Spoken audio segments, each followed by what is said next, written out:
ಹವ ಹೂವು ಯಾರ ಮುಡಿಗೋ ಭಾಗ 217. ವಿಕ್ರಮ್ ಆಸ್ಪತ್ರೆಗೆ ಹೊರಟ ನಂತರ ಸಾನ್ವಿ ಕಣ್ಣೀರು ಹಾಕುತ್ತಾ ಸೋಫಾದ ಮೇಲೆ ಕುಳಿತಿರುವುದನ್ನು ನೋಡಿ ಸ್ವರ್ಣ ರಾಮು ಚಿಂತಾಕ್ರಾಂತರಾಗಿ ಬರುತ್ತಾರೆ. ಸ್ವರ್ಣ ಕೈಯಲ್ಲಿದ್ದ ಬಿಸಿ ಹಾಲಿನ ಲೋಟ ಸಾನ್ವಿಗೆ ಕೊಡುತ್ತಾ, ಕೂಸೆ ಇನ್ನೂ ಯಾಕೆ ಅಳ್ತಿದೀಯಾ? ಅವನು ಹೋದ ಅಂತ ಬೇಜಾರ್ ಮಾಡ್ಕೋಬೇಡ, ಅವನ ಸ್ವಭಾವವೇ ಹಾಗೆ ಅಂತ ಗೊತ್ತಿಲ್ವಾ? ಸಾನ್ವಿ: ಸ್ವರ್ಣ, ಅವರು ನನ್ನನ್ನು ಒಬ್ಬ ಮನುಷ್ಯಳಾಗಿ ಕೂಡ ಕಾಣ್ತಿಲ್ಲ, ಬರೀ ಪೇಷಂಟ್ ಅನ್ನೋ ತರ ಮಾತಾಡಿಸಿ ಹೊರಟು ಹೋದ್ರು. ರಾಮು: ನೋಡು ಕೂಸೆ, ವಿಕ್ರಮ್ಗೆ ಕರ್ತವ್ಯ ಅಂದ್ರೆ ಪ್ರಾಣ, ಆದರೆ ನಿನ್ನ ವಿಷಯದಲ್ಲಿ ಅವನು ಯಾಕೆ ಇಷ್ಟು ಕಠಿಣವಾಗಿದ್ದಾನೆ ಅನ್ನೋದು ಅರ್ಥವಾಗ್ತಿಲ್ಲ. ವರ್ಣ: ಆ ಪರಿಸ್ಥಿತಿಯಲ್ಲಿ ಅವನು ನಿನ್ಗೆ ತಾಳಿ ಕಟ್ಟಬಾರ್ದಿತ್ತು ಅಂತ ಅವನಿಗೆ ಈಗ ಅನ್ನಿಸ್ತಿರಬೇಕು. ಆ ಅಪರಾಧಿ ಪ್ರಜ್ಞೆಯೇ ಅವನನ್ನು ನಿನ್ನಿಂದ ದೂರ ಮಾಡ್ತಿದೆ. ಸಾನ್ವಿ: ಹಾಗಾದ್ರೆ ಆ ಪ್ರಜ್ಞಾಹೀನ ಸ್ಥಿತಿಯಲ್ಲಿ ನನಗೆ ತಾಳಿ ಕಟ್ಟಿದ್ದು ತಪ್ಪ ಸ್ವರ್ಣ?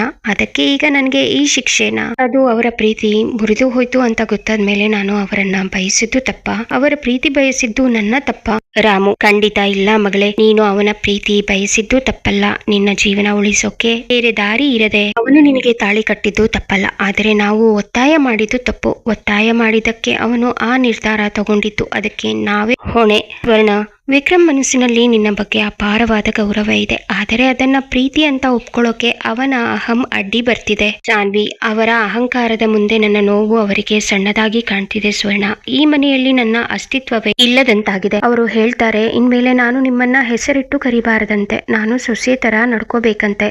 ಅವನು ಹೇಳಿದ್ರೆ ಹೇಳ್ಕೊಳ್ಳಿ, ನೀನು ಯಾವಾಗಿದ್ರು ನಮ್ಮ ಕೂಸೆ, ನಮ್ಮ ಕಂದಮ್ಮನೆ ಎಂದವಳು ಅವಳನ್ನು ತಪ್ಪಿಕೊಂಡು ತಲೆ ನೇವರಿಸಿದಳು. ಕೂಸೆ, ನೀನು ಯಾವ ವಿಷಯಕ್ಕೂ ತಲೆ ಕೆಡಿಸ್ಕೋಬೇಡ, ಅವನು ಹೇಗಾದ್ರೂ ಇರ್ಲಿ, ಒಂದಲ್ಲ ಒಂದು ದಿನ ನಿನ್ನ ಪ್ರೀತಿ ಅವನಿಗೆ ಅರ್ಥ ಆಗತ್ತೆ. ಅವರಿಗೆ ನೀನು ಸ್ವಲ್ಪ ತಾಳ್ಮೆಯಿಂದ ಇರು. ಈಗ ಹೋಗು ಕಂದ, ವಿಶ್ರಾಂತಿ ತಗೋ. ಸ್ವರ್ಣ, ನಾನು ಸ್ವಲ್ಪ ಸ್ವೆಟಿ ಕಡೆಗೆ ಹೋಗಿ ಬರ್ತೀನಿ ಹೇಳಿ ಅವನು ಹೊರಟ. ಸಾನ್ವಿ ರೂಮ್ಗೆ ಬಂದವಳು ಅಸಮಾಧಾನದಿಂದ ಒದ್ದಾಡುತ್ತಿದ್ದಳು. ನೀತು, ಪಂಕಜ್ ಮತ್ತು ರಾಹುಲ್ ಇವರೆಲ್ಲರೂ ಆಸ್ಪತ್ರೆಯ ಕೆಫೆಟೇರಿಯಾದಲ್ಲಿ ಕುಳಿತು ಮಾತನಾಡುತ್ತಿರುವಾಗ ಅನಿರೀಕ್ಷಿತವಾಗಿ ಬಂದ ವಿಕ್ರಮ್ನನ್ನು ನೋಡಿ ಅವರಿಗೆ ಗಾಬರಿಯಾಗುತ್ತದೆ. ರಾಹುಲ್: ನೋಡಿಯಲ್ಲಿ, ವಿಕ್ರಮ್ ಇವತ್ತೇ ಕೆಲಸಕ್ಕೆ ಬಂದಿದ್ದಾನೆ, ನಾವು ಅಂದುಕೊಂಡೇ ಇರಲಿಲ್ಲ ಅಲ್ವೋ ನಿತಿನ್? ನೀತು ಇನ್ನು ಸ್ವಲ್ಪ ದಿನ ಬರದಿದ್ರೆ ಚೆನ್ನಾಗಿತ್ತು. ನಿತಿನ್ ತಕ್ಷಣ ಎದ್ದು ನಿಂತು, ಏನು ವಿಕ್ರಮ್ ಬರ್ತಿದಾನ? ರೀಚೆಕ್ ಮಾಡು ರಾಹುಲ್, ಅವನು ಈ ಕಡೆ ಬಂದ್ರೆ ನನ್ನನ್ನ ಜೀವಂತ ಬಿಡಲ್ಲ. ನೀತು: ಅಯ್ಯೋ ನಿತಿನ್, ಅಷ್ಟೊಂದು ಗಾಬರಿ ಆಗ್ಬೇಡಿ, ನಾವು ಇಲ್ಲಿರೋದು ಅವರಿಗೆ ಹೇಗೆ ಗೊತ್ತಾಗುತ್ತೆ? ಪಂಕಜ್: ನಾವು ಇಲ್ಲಿ ಒಟ್ಟಿಗೆ ಇರೋದನ್ನ ನೋಡಿದ್ರೆ ಅವನಿಗೆ ಬಗ್ಗೆ ಸಂಶಯ ಬರುತ್ತೆ. ನಿತಿನ್ ಜೊತೆ ಇರೋದನ್ನ ನೋಡಿದ್ರೆ ಅಷ್ಟೇ ಎಲ್ಲ ಗೊತ್ತಾಗುತ್ತೆ. ಆಮೇಲೆ ನಾವೆಲ್ಲರೂ ಹೇಳಿರೋ ಸುಳ್ಳಿನ ಬಗ್ಗೆ ಗೊತ್ತಾಗುತ್ತೆ. ಹೌದು, ವಿಕ್ರಮ್ ಕಣ್ಣು ತುಂಬಾ ಶಾರ್ಪ್. ನಿತಿನ್, ನೀನು ಮೊದಲು ಆ ಕಂಬದ ಹಿಂದೆ ಮರೆ ಮಾಡ್ಕೋ. ನಿತಿನ್: ಬರೀ ಕಂಬದ ಹಿಂದೆ ಹೋದ್ರೆ ಸಾಲದು, ಸೀದಾ ಈ ಕಡೆನೆ ಬರ್ತಿದ್ದಾನೆ. ಪಂಕಜ್: ಏನಾದ್ರೂ ಐಡಿಯಾ ಮಾಡು. ಐಡಿಯಾ ಮಾಡೋಕೆ ಇದು ಸಿನಿಮಾನ? ಮೊದಲು ಎಲ್ಲರೂ ಬೇರೆ ಬೇರೆ ಕಡೆ ಹೋಗೋಣ. ನೀನು ನಿನ್ನ ದುಪ್ಪಟಾದಿಂದ ತಾಳಿ ಮುಚ್ಚಿಕೋ. ನೀತು ದುಪ್ಪಟಾದಿಂದ ತಾಳಿ ಮುಚ್ಚಿಕೊಳ್ಳುತ್ತಾ, ತುಂಬಾ ಹೆದರಿಕೆ ಆಗ್ತಿದೆ. ಅವತ್ತು ಮಂಟಪದಲ್ಲಿ ಸಾನ್ವಿಗೆ ತಾಳಿ ಕಟ್ಟುವಾಗ ವಿಕ್ರಮ್ ಸರ್ ಮುಖದಲ್ಲಿ ಅದೆಂತಹ ರೌದ್ರಾವತಾರ ಇತ್ತು ಗೊತ್ತಾ? ಅದನ್ನ ನಾನು ವಿಡಿಯೋದಲ್ಲಿ ನೋಡಿದ್ದೆ. ರಾಹುಲ್: ಅವನ ಗಾಂಭೀರ್ಯ ನೋಡಿದ್ರೆ ತುಂಬಾ ಭಯ ಆಗ್ತಿದೆ. ನಿತಿನ್: ಪಂಕಜ್ ಅವನು ಆ ಕಡೆ ತಿರುಗಿದ್ದಾನೆ, ಇದೇ ಚಾನ್ಸ್, ನಾವು ಮೆಲ್ಲಗೆ ಹಿಂದಿನ ಬಾಗಿಲಿನಿಂದ ಎಸ್ಕೇಪ್ ಆಗೋಣ ಬನ್ನಿ. ಪಂಕಜ್: ತಡಿ ನಿತಿನ್, ಈಗಲೇ ಓಡಿದ್ರೆ ಅವನಿಗೆ ಡೌಟ್ ಬರುತ್ತೆ, ಸುಮ್ಮನೆ ಒಬ್ಬೊಬ್ಬರೇ ನಡೆಯೋಣ. ರಾಹುಲ್: ನೋಡಿ, ಅವನು ತನ್ನ ಕ್ಯಾಬಿನ್ ಕಡೆ ಹೋಗ್ತಿದ್ದಾನೆ, ಸಡನ್ ಆಗಿ ನಿಂತು ಈ ಕಡೆನೇ ನೋಡ್ತಿದ್ದಾನೆ ಅನ್ಸುತ್ತೆ. ನಿತಿನ್ ಬೆವರುತ್ತಾ, ಹೌದು, ಅವನು ನಮ್ಮನ್ನೇ ನೋಡ್ತಿದ್ದಾನೆ, ಖಂಡಿತ ಅವನು ಇಲ್ಲಿಗೆ ಬರುತ್ತಾನೆ, ಬೇಗ ನಡಿ ಇಲ್ಲಿಂದ. ನೀತು: ನಿತಿನ್, ನಮ್ಮ ಈ ಸುಳ್ಳಿನ ಆಟ ಯಾವತ್ತಾದ್ರೂ ಬಯಲಾಗುತ್ತೆ ಅಂತ ಗೊತ್ತಿತ್ತು, ಆದ್ರೆ ಇಷ್ಟು ಬೇಗ ಅಂತ ಗೊತ್ತಿರ್ಲಿಲ್ಲ. ನನಗೆ ಭಯ ಆಗ್ತಿದೆ, ಆದ್ರೆ ನಾನು ಇವತ್ತು ಅವರಿಗೆ ಎಲ್ಲ ಸತ್ಯ ಹೇಳ್ತೀನಿ. ಪಂಕಜ್: ಯಾವ ಸತ್ಯ ಹೇಳ್ತೀಯ ನೀತು? ಸತ್ಯ ಹೇಳಿದ್ರೆ ನಮ್ಮೆಲ್ಲರಿಂದ ದೂರ ಹೋಗೋದು ಅಲ್ಲದೆ ಈ ಜನ್ಮದಲ್ಲಿ ಅವನು ಸಾನ್ವಿ ಪ್ರೀತಿ ಮತ್ತು ಸಾನ್ವಿಯನ್ನು ಹೆಂಡತಿ ಅಂತ ಒಪ್ಕೊಳ್ಳಲ್ಲ. ದುಡುಕಬೇಡ, ಏನಾದ್ರೂ ಪ್ಲಾನ್ ಮಾಡೋಣ. ನೀತು: ಅಣ್ಣ, ನೀವು ಯಾವ ಪ್ಲಾನ್ ಮಾಡೋದು ಬೇಡ.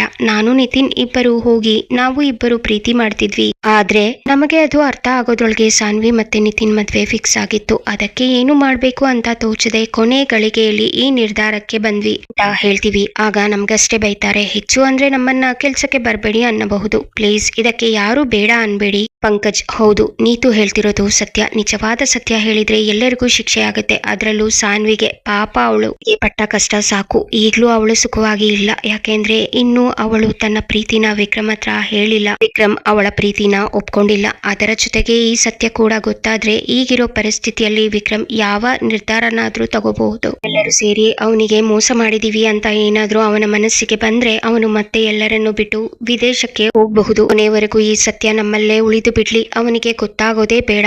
ಬೇಡ ಎಂದಾಗ ಎಲ್ಲರೂ ಅದೇ ಸರಿ ಎಂದು ಒಪ್ಪಿಕೊಂಡರು. ವಿಕ್ರಮ್ನ ವ್ಯಕ್ತಿತ್ವ ಅವರಲ್ಲಿ ಎಂತಹ ಆತಂಕ ಸೃಷ್ಟಿಸಿದೆ ಎಂಬುದು ಇದರಿಂದ ಸ್ಪಷ್ಟವಾಗುತ್ತದೆ. ಹೇಗೋ ಎಲ್ಲರೂ ವಿಕ್ರಮ್ ಕಣ್ಣು ತಪ್ಪಿಸಿ ಅಲ್ಲಿಂದ ತಮ್ಮ ತಮ್ಮ ಚೇಂಬರ್ಗೆ ಹೋಗುತ್ತಾರೆ. ನಾಲ್ವರಲ್ಲೂ ಅಪರಾಧಿ ಪ್ರಜ್ಞೆ ಮತ್ತು ವಿಕ್ರಮ್ ಮೇಲಿರುವ ಭಯ ಎದ್ದು ಕಾಣುತ್ತಿದೆ. ವಿಕ್ರಮ್ ಹಾಸ್ಪಿಟಲ್ಗೆ ಬಂದವನು ವಿಸಿಟ್ ಮುಗಿಸಿ ಪಂಕಜ್ ಚೇಂಬರ್ಗೆ ಬರುತ್ತಾನೆ. ಪಂಕಜ್ ತನಗೆ ವಿಕ್ರಮ್ ಬಂದದ್ದು ತಿಳಿದಿಲ್ಲವೆಂಬಂತೆ ನಾಟಕವಾಡುತ್ತಾ, ಏನೋ ವಿಕ್ರಮ್, ಆಗ್ಲೇ ಕೆಲ್ಸಕ್ಕೆ ಬಂದಿದೀಯಾ? ಒಂದು ವಾರ ರಜೆ ತಗೊಂಡು ಸಾನ್ವಿ ಜೊತೆ ಆರಾಮಾಗಿ ಟೈಮ್ ಸ್ಪೆಂಡ್ ಮಾಡ್ಬೇಕು ಅಲ್ವಾ? ವಿಕ್ರಮ್, ಆರಾಮಾಗಿ ಟೈಮ್ ಸ್ಪೆಂಡ್ ಮಾಡೋಕೆ ನಾನು ಇಷ್ಟಪಟ್ಟು ಮದ್ವೆ ಆಗಿಲ್ಲ, ಎಲ್ಲರ ಬಲವಂತಕ್ಕೆ ತಾಳಿ ಕಟ್ಟಿರೋದು. ಅದಕ್ಕೆ ಅವಳನ್ನು ನೋಡಿಕೊಳ್ಳೋದು ನನ್ನ ಜವಾಬ್ದಾರಿ ಅಷ್ಟೇ ಎಂದಾಗ ಪಂಕಜ್ಗೆ ಬೇಸರವಾಯಿತು. ಅವನು ಏನೊಂದು ಮಾತನಾಡದೆ ಮೌನಕ್ಕೆ ಶರಣಾದ. ಮತ್ತೆ ಮಾತು ಮುಂದುವರಿಸಿದ ವಿಕ್ರಮ್, ಇಡಿಯಟ್ ನಿತಿನ್ ಬಗ್ಗೆ ಏನಾದ್ರೂ ಗೊತ್ತಾಯ್ತಾ? ನಾನು ಅದಕ್ಕೋಸ್ಕರ ಇವತ್ತು ಇಲ್ಲಿಗೆ ಬಂದಿದ್ದು. ಅವನು ನನ್ನ ಕೈಗೆ ಸಿಕ್ಕಿದ್ರೆ ಏನ್ ಮಾಡ್ತೀನಿ ಅಂತ ನನಗೆ ಗೊತ್ತಿಲ್ಲ ಎನ್ನುತ್ತಾ ಬಿಗಿ ಮಾಡಿ ಟೇಬಲ್ ಮೇಲೆ ಗೊತ್ತಿದ್ದ. ಅವನ ಕೋಪ ನೋಡಿ ಪಂಕಜ್ಗೆ ಒಂದು ಕ್ಷಣ ಗಾಬರಿಯಾಯಿತು. ಅವನು ಸಾವರಿಸಿಕೊಂಡು, ವಿಕ್ರಮ್, ಸಮಾಧಾನ ಮಾಡ್ಕೊ. ನಿತಿನ್ ಹಾಗೆಲ್ಲ ಮಾಡೋ ಹುಡುಗ ಅಲ್ಲ. ಅವನು ಹಾಗೆ ಮಾಡಿದ್ದಾನೆ ಅಂದ್ರೆ ಅದಕ್ಕೆ ಏನಾದ್ರೂ ಬಲವಾದ ಕಾರಣ ಇರ್ಬೇಕು ಅನ್ನಿಸ್ತಿದೆ. ವಿಕ್ರಮ್, ಏನೋ ಹೀಗೆ ಹೇಳ್ತಿದ್ಯಾ? ಅವನ ಬಗ್ಗೆ ನಿನಗೆ ಏನೋ ಗೊತ್ತಿರ್ಬೇಕು. ಪಂಕಜ್, ಹೌದು, ಇವತ್ತು ಬೆಳಗ್ಗೆ ಗೊತ್ತಾಯ್ತು. ವಿಕ್ರಮ್, ಹೇಗೆ? ಅವನ ಫೋನ್ ಈಗಲೂ ಸ್ವಿಚ್ ಆಫ್ ಅಂತ ಬರ್ತಿದೆ. ಹಾಗಿದ್ಮೇಲೆ ನಿನ್ಗೆ ಹೇಗೆ ಗೊತ್ತಾಯ್ತು? ಯಾರನ್ನಾದ್ರೂ ಕಾಂಟ್ಯಾಕ್ಟ್ ಮಾಡಿದ್ನಾ? ಪಂಕಜ್, ಇಲ್ಲ. ಆದ್ರೆ ನೀನು ಸಮಾಧಾನವಾಗಿ ಇರ್ತೀನಿ ಅಂದ್ರೆ ಅವನನ್ನು ಇಲ್ಲಿಗೆ ಕರೆಸ್ತೀನಿ. ವಿಕ್ರಮ್, ಕರೆಸು, ಆದ್ರೆ ನಾನು ಮಾತ್ರ ಇರಲ್ಲ ಎಂದ ಹಲ್ಲು ಕಡಿಯುತ್ತಾ. ಪಂಕಜ್, ಇಷ್ಟು ಆವೇಶ ಒಳ್ಳೇದಲ್ಲ ವಿಕ್ರಮ್. ಅವನು ಯಾಕೆ ಹಾಗೆ ಮಾಡಿದ ಅಂತ ತಿಳ್ಕೊಂಡು ಆಮೇಲೆ ಏನು ಮಾಡ್ಬೇಕು ಅಂತ ನಿರ್ಧಾರ ಮಾಡು. ಏನು ಶಿಕ್ಷೆ ಕೊಡ್ತೀಯೋ ಕೊಡು, ಆದ್ರೆ ಮೊದಲು ಅವನು ಹೇಳೋದನ್ನ ಕೇಳು ಎಂದವನು ರಾಹುಲ್ಗೆ ಕಾಲ್ ಮಾಡಿ, ರಾಹುಲ್, ನಿತಿನ್ ಅನ್ನು ಕರ್ಕೊಂಡು ನನ್ನ ಚೇಂಬರ್ಗೆ ಬಾ. ವಿಕ್ರಮ್ ಇಲ್ಲೇ ಇದ್ದಾನೆ. ರಾಹುಲ್, ಅರ್ಥ ಆಯ್ತು. ನೀತು ನಿತಿನ್ ಇಬ್ಬರನ್ನು ಕರ್ಕೊಂಡು ಬರ್ತೀನಿ ಎಂದವನು ಕಾಲ್ ಕಟ್ ಮಾಡಿ ನಿತಿನ್ ಬಳಿ ಬಂದು, ನಿತಿನ್, ನೀತು ಇಬ್ಬರು ನನ್ನ ಜೊತೆ ಬನ್ನಿ, ವಿಕ್ರಮ್ ಜೊತೆ ಮಾತಾಡೋಕೆ ಪಂಕಜ್ ಕರೀತಿದ್ದಾನೆ ಎಂದಾಗ ಇಬ್ಬರು ಅಳುಕುತ್ತಲೇ ರಾಹುಲ್ ಜೊತೆ ಹೊರಟರು. ನಿತಿನ್ ತಪ್ಪು ಮಾಡಿದವನಂತೆ ಅಪರಾಧಿ ಪ್ರಜ್ಞೆಯಿಂದ ತಲೆ ತಗ್ಗಿಸಿ ನಿಂತಿರುವಾಗ ವಿಕ್ರಮ್ ಅವನನ್ನು ಕಂಡು ಆಕ್ರೋಶದಿಂದ ಕೆನ್ನೆಗೆ ಬಾರಿಸಿ ತರಾಟೆಗೆ ತೆಗೆದುಕೊಂಡ. ವಿಕ್ರಮ್, ನನ್ನನ್ನು ನೋಡಿ ಯಾಕೆ ತಲೆ ತಗ್ಗಿಸ್ತಿದ್ದೀಯಾ ನಿತಿನ್? ಮದುವೆ ಮಂಟಪದಿಂದ ಓಡುವಾಗ ಇಲ್ಲದ ಹೆದರಿಕೆ ಈಗ ಯಾಕೆ? ನಿತಿನ್ ತಲೆ ತಗ್ಗಿಸಿ ನಡುಗುವ ಧ್ವನಿಯಲ್ಲಿ, ಅದು ವಿಕ್ರಮ್, ಅವತ್ತು ಪರಿಸ್ಥಿತಿ ಆಗಿತ್ತು, ನಾನು ಬೇಕಂತ ಮಾಡಿದ್ದಲ್ಲ. ವಿಕ್ರಮ್, ಪರಿಸ್ಥಿತಿ ಆಗಿತ್ತೋ ಅಥವಾ ನಿನ್ನ ಬುದ್ಧಿ ಆಗಿತ್ತಾ? ಒಬ್ಬ ಹುಡುಗಿಯ ಜೀವನವನ್ನು ನಡು ರಸ್ತೆಯಲ್ಲಿ ತಂದು ನಿಲ್ಲಿಸಿ ಈಗ ಪರಿಸ್ಥಿತಿಯ ಮೇಲೆ ಗೂಬೆ ಕೂರಿಸ್ತಿದ್ದೀಯಾ?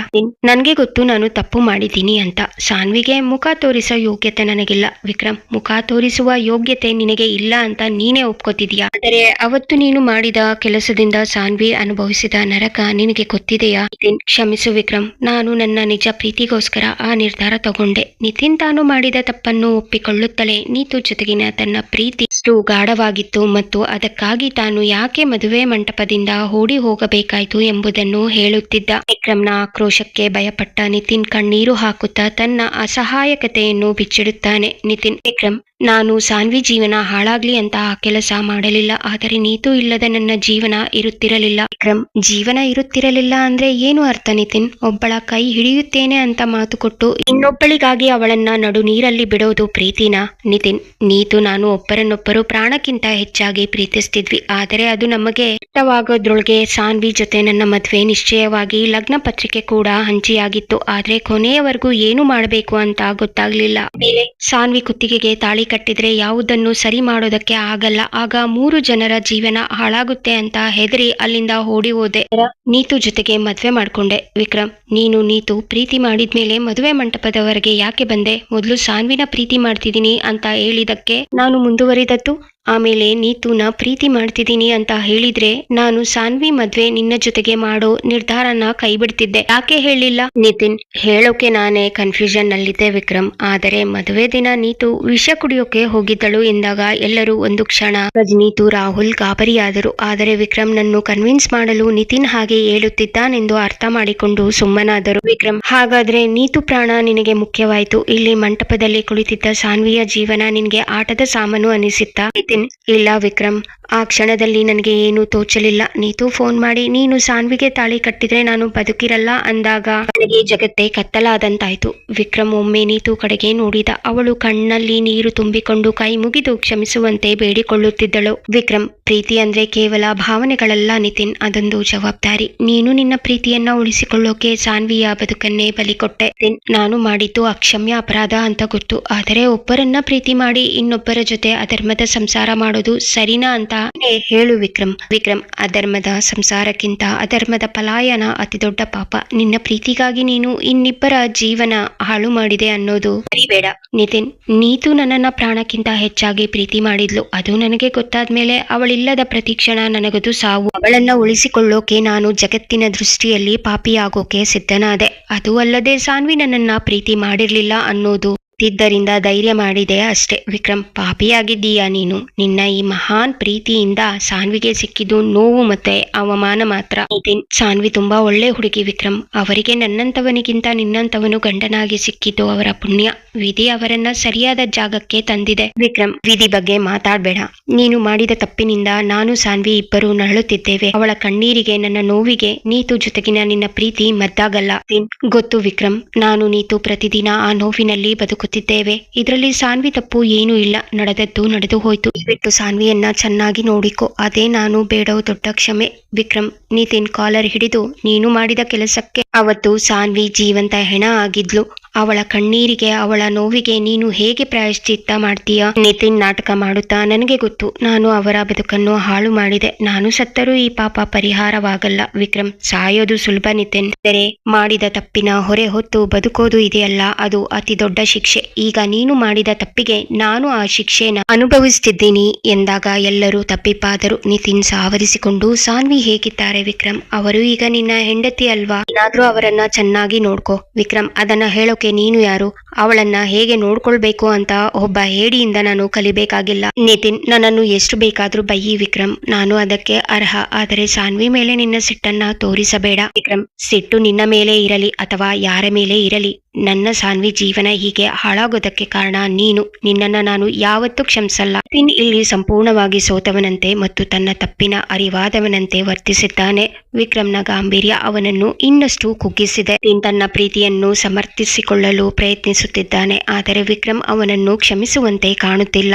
ಮುಂದೇನು? ವಿಕ್ರಮ್ ನಿತಿನ್ನನ್ನು ಕ್ಷಮಿಸುತ್ತಾನಾ? ತಿಳ್ಕೋಬೇಕಾ? ಕತೆಗಾಗಿ ಕಮೆಂಟ್ ಮಾಡಿ ನಿಮ್ಮ ಆಲೋಚನೆಗಳನ್ನು ಹಂಚಿಕೊಳ್ಳಿ. ಈ ಕತೆ ಹೇಗೆ ಅನಿಸಿತು ಎಂಬುದನ್ನು ಕಮೆಂಟ್ ವಿಭಾಗದಲ್ಲಿ ತಿಳಿಸಿ. ಇಷ್ಟ ಆದ್ರೆ ಲೈಕ್ ಮಾಡಿ. ಮಿಸ್ ಮಾಡದೆ ನಮ್ಮ ಕನ್ನಡ ಕವನಗಳು ಹಾಗೂ ಕತೆಗಳಿಗಾಗಿ ನಮ್ಮ ಚಾನೆಲ್ಗೆ ಸಬ್ಸ್ಕ್ರೈಬ್ ಮಾಡಿ. ನಿಮ್ಮ ಬೆಂಬಲಕ್ಕೆ ಧನ್ಯವಾದಗಳು.